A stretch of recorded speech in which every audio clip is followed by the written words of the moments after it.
introductions. We'll go through the city side, and and then I'll go through the list of the contractors that are attending. Matthew, we can start with you because you're going to be doing the scope later.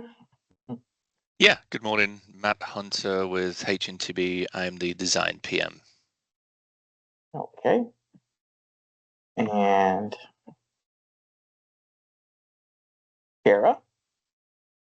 Good morning. I am Kara Ivy. I'm the manager of the Business Opportunity Program with the City of Detroit.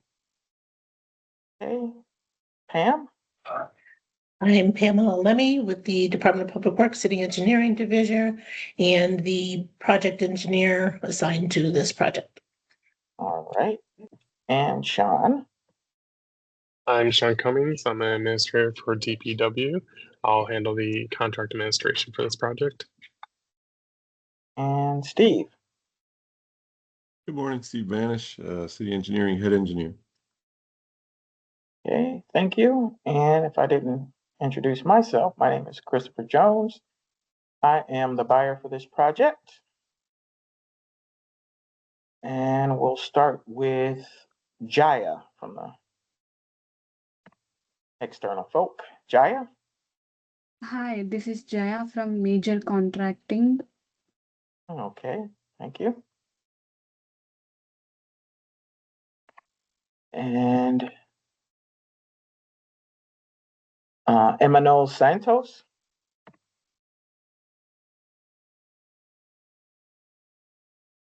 Can you please introduce yourself and tell us what company you're with?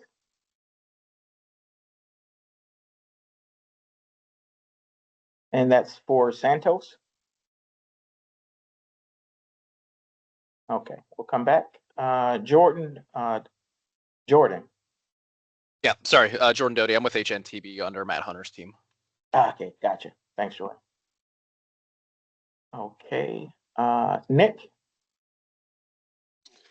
Good morning, Nick Cerullo, Warren Contractors. Okay, Alan. Yes, hi. Alan Ostrowski with AECOM will actually be performing the construction engineering inspection and testing for on behalf of the City of Detroit. Okay, thanks, Alan. And Santos, did you get a chance to fix your mic there? I believe he threw a message in the chat too. Okay, great. All right, we'll go with that. So with that being said, I'm sure maybe some people joining later. With that being said, I'm going to go ahead and turn it over to Sean. He's going to. Hey, Chris, before you do that, can I do an introduction real quick? Oh, I'm sorry, Renard, I missed you. Yeah, so no worries, no worries. So I'm Renard Richmond. I work in the CREO department. That's Civil Rights, Inclusion, and Opportunity. I do the opportunity for CREO. Really wanted to reach out to the contractors here on the call to introduce myself. If I haven't met you, I'd love to get to know you and build a relationship that we want to be able to help you do business in the city of Detroit. And so we're here to support you. We're not here to police you. We look at everything as an investment in the city of Detroit. And so we look forward to working with you. And I want to make sure that I extend this olive branch to you all. Again, my name is Renard Richmond and I do construction outreach. And so this is construction and infrastructure is my wheelhouse. So look forward to working with all of the contractors on the call. Thank you. Thanks, Renard. And I think Mr. Doherty has joined us as well. Morning, Christopher. Hopefully we got good representation from the contractor community and we get some good competitive bids for Michigan Avenue here. Okay, and Mr. Doherty is with DPW. Yeah, I'm sorry, city engineer. Sorry about that, Chris. No problem. Let's see. Ariel, I don't believe you introduced yourself. Hughes? Yes, yep, Ariel. I am the compliance manager with CREO. I work alongside Renard and Kara. I am the monitoring party if this project falls under the Executive Order 2024-2. Got you. Thank you. No problem. thought it was one more person that came in. Maybe they left again. All right. So again, thanks everybody for attending. Appreciate it. I'm gonna go ahead and turn it over to Sean, and he's gonna go over the specifics of what DPW is looking for. Thank you, Chris. So I just want to talk about the submission of your bids. So hopefully you found this meeting on Bonfire. If not, that is where we have our bids posted, and that's where the bids are submitted. So a few things that we need to keep in mind when we're submitting bids is that we need to include all the proposal pages, the equalization eligibility forms, your bid bonds, and your affidavit of eligibility. And then we also have a packet of affidavits that need to be returned with the bid. So your certificate of authority, your affidavit of disclosure of interests, your non-collusion affidavit, and your amendment acknowledgement. And then of course, the agreement and any signatures, any clearances that we'll need in the end. So when you have all that together, you put it all in one PDF, upload that to Bonfire, and then you'll have a separate upload of an Excel spreadsheet of your unit price schedule. So basically 2 uploads to Bonfire to get your bid fully submitted. If you have any questions, we need questions submitted before June 8th at 12 p.m. And then the bids themselves are due by June 15th at 3 p.m. So hopefully that pretty much covers most of the bid submission. Renard, I know you made a mention of your position. I don't know if you want to make an expansion of CREO's involvement in the contract. Yes, Sean. So I will take, I think we're going to split this up into 3 parts here because we have our 3 managers on and we can all do our spiel. So in particular with the construction outreach team, we're concentrated on workforce development in this aspect so that if you can't meet the 51% requirement, we are here to assist you in being able to connect with Detroiters to be able to come on the job and work, ready to work. Like to talk to you about programs that we have with Detroit at Work that will connect you to that opportunity. But as far as the compliance in regards to CREO, I'll let Ariel handle that part. Okay, thank you, Renard. So I'm not sure of the cost of the project, but if it is receiving at least $3 million in funding, it does fall under Executive Order 2024-2 for Executive Order Monitoring, which requires at least 51% of the workforce man hours be completed by bona fide Detroit residents. I'm sure a few people on the call are familiar with our process. With our monitoring, it requires monthly submissions of certified payroll as well as proofs of residency of those bona fide Detroiters to count towards that 51% requirement. We also accept certain particular unions who have agreements with the city to count towards that 51%. We wish luck to all of those who bid for that winner. Of that bid, we will reach out to and we'll likely make further contact during the pre-construction meeting so that we can discuss onboarding and the monitoring and reporting process. So as it pertains to accelerating your chances to win that bid, I'd like to hand it over to Kara Ivy, who can talk more about certifications.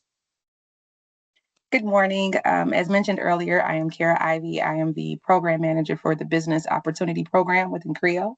Our program actually awards certifications to firms interested in bidding with the city. We offer 11 certifications and 9 in which you could earn equalization credits. We also have specific certifications for firms that are in the construction space to help increase chances of winning by way of our developmental and our investment certifications. These certifications award, again, equalization credits that can help to lower your bid estimate, increasing your chances of winning. So if any additional questions, I'd be happy to answer.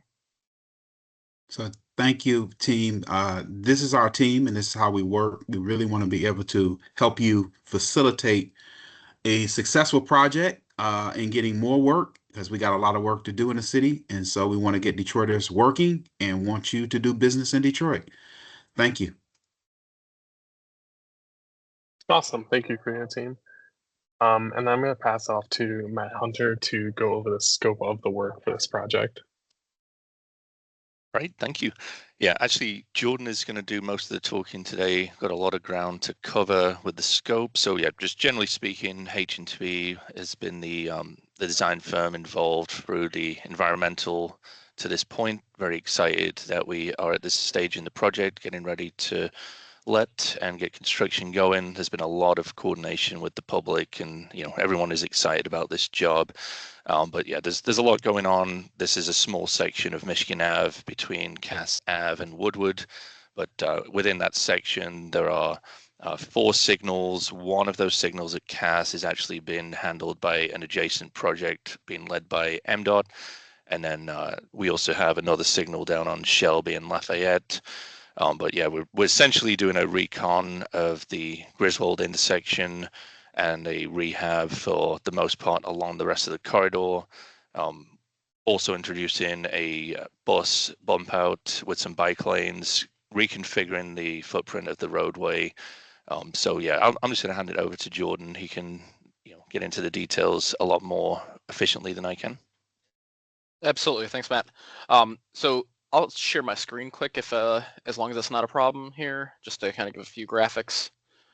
But in general, we're talking about Michigan Ave from the Woodward intersection here at Campus Martius to the Cass intersection. So as Matt mentioned, MDOT has a project that y'all may have heard about that's going kind of west of Cass. That's where the city and MDOT jurisdiction splits. So west of Cass, MDOT is doing their version of the project all the way through I-94 and areas west of Corktown, but that isn't part of this project here. So it's just the 4 or so blocks kind of within the city limits here. I'll talk through a few of the project goals real quick just to give everyone some context. So first things first, the Michigan Griswold intersection here in Lafayette intersection here. If anyone's been through here, you probably know this is a funky intersection, a 5-leg intersection. So one of the goals we're trying to do is improving the experience for drivers and pedestrians to this area and really changing up how this intersection operates. We're going to end up with in the future condition with a 4-leg or basically a 4-leg intersection with some widened sidewalk and concrete bump outs here. And then with that, we'll be changing Lafayette for 1 block from a 2-way in this location to 1-way eastbound with some angled parking and whatnot. So really just trying to clean up this intersection and make it more usable for all or more friendly for all users. As Matt mentioned, we're going to have 4 full signal modernizations within this project. We are going to continue. So on the MDOT section west of Cass, there's bike lanes in the existing condition. So one of the things we'll be doing here is extending these bike lanes as far east as we can towards the kind of heart of downtown at Campus Martius. We will be providing, when possible, like bolt down concrete buffers between the bike lanes and parking lanes to provide some safety for the users in the corridor. As Matt mentioned, in the area right around the Rosa Parks Transit Center here, we're going to be looking at adding some bus platform bump outs for inline bus facilities. So the goal there will be that buses don't have to pull off and kind of merge back into traffic. So if you get a peek at the plans, this is kind of the area we're talking about here, where we'll be doing some kind of minor removals and bumping out the curb lines here. We'll also be doing some kind of streetscape improvements here, so adding and upgrading some street furniture, adding plantings and things like that, especially at this southwest quadrant of the Michigan and Griswold intersection, where we're really kind of improving or changing up the existing curb look and sidewalk configuration. So I'll walk through real quick just a few of the main discipline works on the project. So for the roadway aspect, so concrete, asphalt, flat work, that kind of thing, the main goal is going to be just removing the HMA surface to the concrete base, doing conditioning as needed, installing any new substructure features for drainage or for signal work, that kind of thing, and then putting asphalt back to near existing. Our goal is to save as much of the existing curb as possible, except where sidewalk bump outs are occurring. So that'll just be something to work around. We'll also be replacing sidewalk as needed, not a wholesale reconstruction of sidewalk, but just as needed for some of these bump outs and for the signal tie-ins and equipment.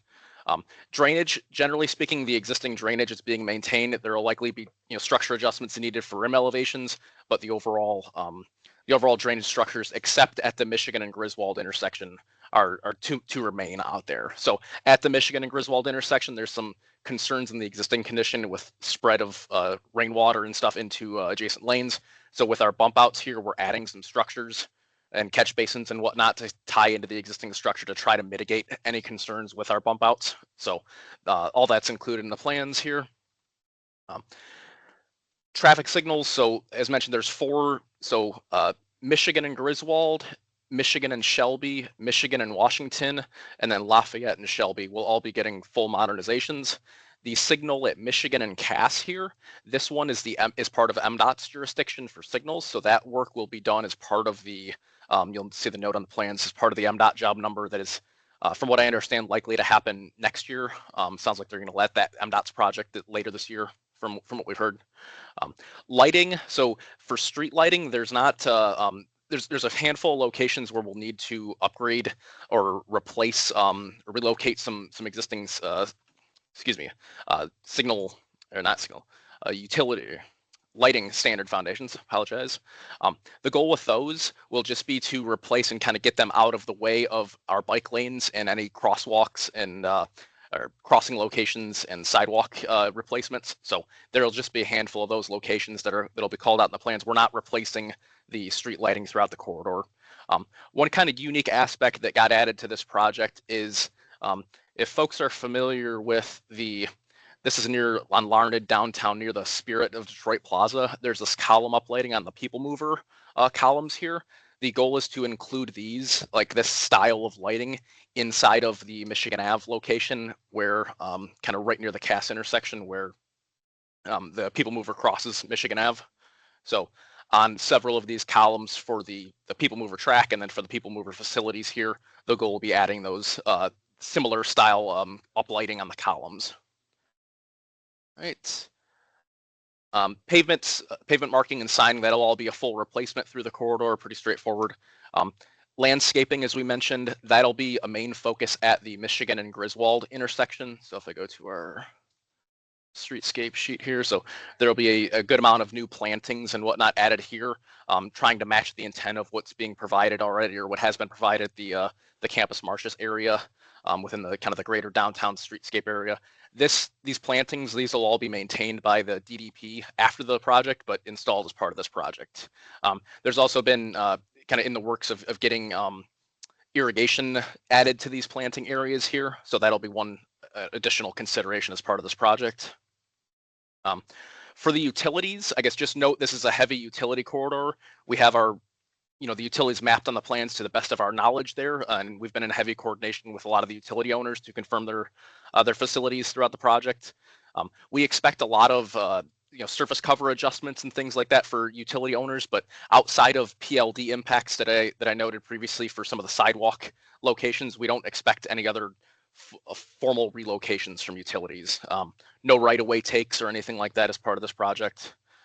We are adding a few street furniture, or I'll say doing some street furniture changes throughout the project, adding some bus shelters in the area with the widened platform here, and then adding some bike racks and things like that at the widened intersection here.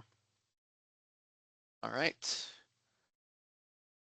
Next thing, a few unique considerations on this project. So basement vaults, those for folks that aren't familiar, there's underneath a lot of these buildings downtown here, there's often these basement vaults that encroach underneath the sidewalk below the kind of the physical limits of the building that you would see in person. So those are known to exist, particularly in the Michigan Griswold corridor here. So that's certainly a consideration. We do have quantities in our plans to include if we encounter those of kind of how to mitigate those concerns, and obviously they'll be working with the business owners to mitigate any impacts in that point. Our project work does go very near the Q line tracks, the M1 rail Q line, whatever we're calling it these days. Our work does stop, so we don't have direct impact on the Q line tracks here at the Woodward intersection, but it does come close. So I assume there'll be some coordination kind of needed, but there shouldn't be any direct impacts to their work. Same thing with the People Mover facility, so there shouldn't be any direct impacts to their tracks or to their stations and whatnot. But there just need to be coordination items with that. All right. Another thing that's popped up during design is at the Shelby and Lafayette intersection, where we're proposing a signal change and then the one-way conversion on Lafayette. For one block here, the U.S. Federal or the U.S. District Court here has been an interesting item of coordination to work through with. So safety and priority and whatnot is a big item for them. So working through kind of maintaining access and safety for them has been a key point of emphasis for coordination as we go through. One side note on the train or the M1 rail/queue line area here, there will be training required. That's kind of laid out in our proposal for working near the queue line tracks. So that'll just be something to keep in mind as we move forward.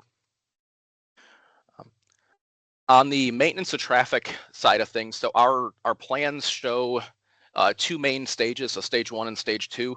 The goal would be that stage 1 would be westbound Michigan Ave work, kind of doing work on the north side of the street, and then stage 2 would be the south side of the street here.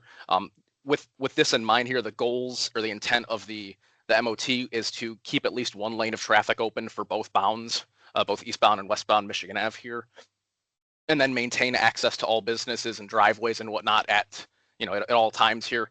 Obviously, if coordination will be required if we're doing sidewalk work and have to reroute pedestrians or detour them, and then also maintaining all bus stops access. There are quantities for temporary bus stops in the project and details for that. So the expectation is to maintain those all throughout the project. And then I'll give a quick little intro into kind of the schedule or the goal of the schedule on the project. So the goal is to complete all of the underground paving and flat work by winter shutdown, so end of this 2026 season. We understand that due to steel procurement lead times and some other long lead items, that the full signal installation likely won't occur until winter or spring 2027 when those materials would arrive on site. The 2027 season may also include some final landscaping, street furniture installation, and final cleanup, et cetera. There, we believe that the existing traffic signals can work in an interim condition with the proposed roadway work if it's completed prior to winter shutdown. So the expectation is that during the winter shutdown, the sidewalk is accessible, even if that requires a few temporary flags to kind of navigate the old versus new signal installation there. So last but not least, I'll mention a couple special events here. So one thing that we've been working around on this project is in April, the first weekend of April 2027 is the Final Four men's basketball tournament that's hosted in Detroit. So one of the goals has been to keep this area as open and accessible as possible during that event there. So that'll likely extend kind of whatever the winter shutdown work is up until that first weekend of April 2027. So the expectation as noted above would just be that all sites and businesses are as accessible as possible, and there's not any active work going on at that point. And then obviously there's other events that impact this stretch of Michigan Ave kind of throughout the year, such as the Detroit Marathon, the tree lighting in November, and then the Thanksgiving Day parade here. So just things to work around. So no, that was a lot here. Sorry for rushing through it so quick, but hopefully we're able to give a good overview of the scope of the project. Hey, Jordan. Yeah. It's Rich. When do we expect is the updated MOT loaded, or are we going to be adding that here shortly? I think we'll be adding that here shortly, Rich. I think as noted, the goal is going to be to have the roadway work and underground work complete by the end of this year. And then obviously there'll be some carryover work with signals and whatnot going into 2027 there. So we'll get that updated. I know we're planning on issuing an addendum for a few outstanding things that have been still cooking in the background. Okay, great. Thanks. Yep. All right, awesome. Thank you, Jordan. And then I think we should pass off to Alan if you want to give us an overview of the CE&I for the project. Yeah, so thanks, Sean. Yeah, as I mentioned when I was introducing myself, AECOM will be performing construction engineering, inspection, and testing on behalf of city engineering for this project. Much of the contact information and scheduling and coordination will take place at the pre-construction meeting. I don't have much else to share at this point. Yeah, SOMAT Engineering will be doing the testing with us. They're a partner on our team here. So And that'll probably be part-time with a couple inspectors full-time on the job during the life of construction. So to clarify, Alan, you are talking quality assurance testing for SOMAT? that is correct. QA testing for SOMAT engineering, QC testing by the contractor. And survey by? Survey would be by Manikin Smith. Oh, well, there's a contractor staking item, but the engineering staking part of it would be Manikin Smith. Okay, so contractor staking is in the contract. That's correct. Yep. Okay, let's just clarify those points. All right, thank you. Yep. Thank you, Alan. I know that was a lot of information. Do we have any questions or comments before we start wrapping up?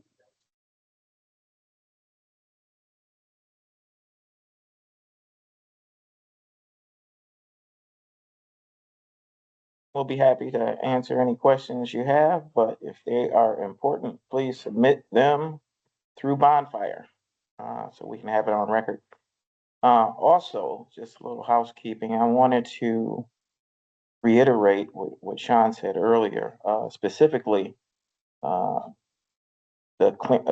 income tax clearance. You know, the other documents are easy to complete and submit, but the income tax clearance could take up to 2 weeks. So if you don't have your income tax clearance yet, please submit for it. It doesn't cost anything.